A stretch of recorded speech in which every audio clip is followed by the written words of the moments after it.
we're going to Warsaw to launch the oldest ever Glenfarclas. It's not even we're launching it at the distillery, we're launching it here.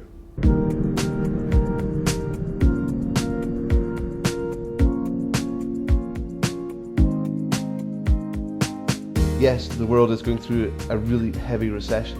However, when people are happy, they drink whiskey. But during a recession, when they're sad, they seem to drink an awful lot more whiskey. It was a very strange phone call that I received from Ben Elfston at Master of Malts. Initially, he phoned me to say to me that he wanted to buy a cask of 1953 whiskey, which in itself I was shocked. It was the oldest whiskey we had in our warehouses at Glenfarclas. But then when it transpired that the customer was actually coming from Poland, it really did make me think, well, Poland isn't a huge powerhouse whiskey market. All the Polish friends I had, not one of them had ever shown an interest in drinking malt whiskey.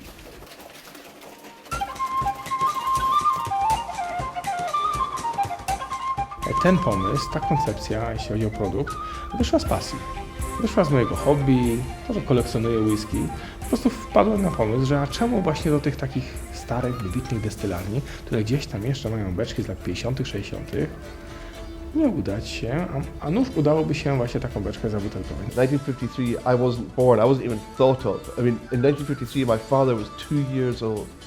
My grandfather was running Glenfarclas. He'd returned from the Second World War and he'd stepped in to see Glenfarclas grow, and it was him personally that laid these whiskies down for us to be able to share today. Witam Państwa na światowej premierze 58-letniej whisky Glenfarclas, najstarszego trunku, jaki kiedykolwiek opuścił mury tej słynnej destylarni.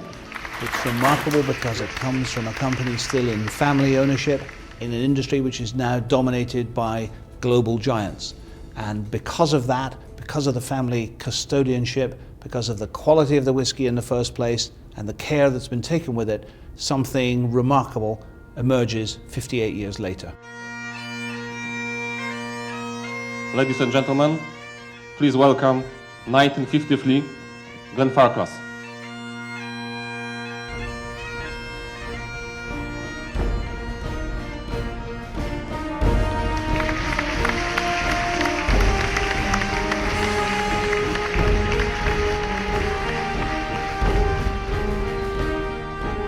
Mamy najlepszą, przez wielu krytyków ocenianą jako najlepszą whisky na świecie, mamy ją w Polsce. Cóż więcej można chcieć.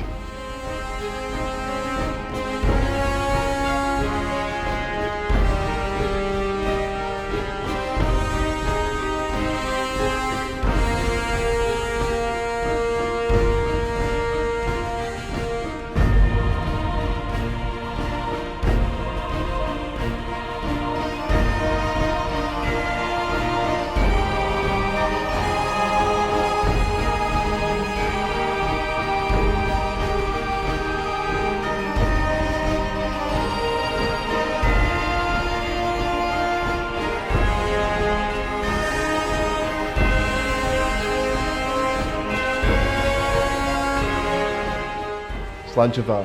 Cheers.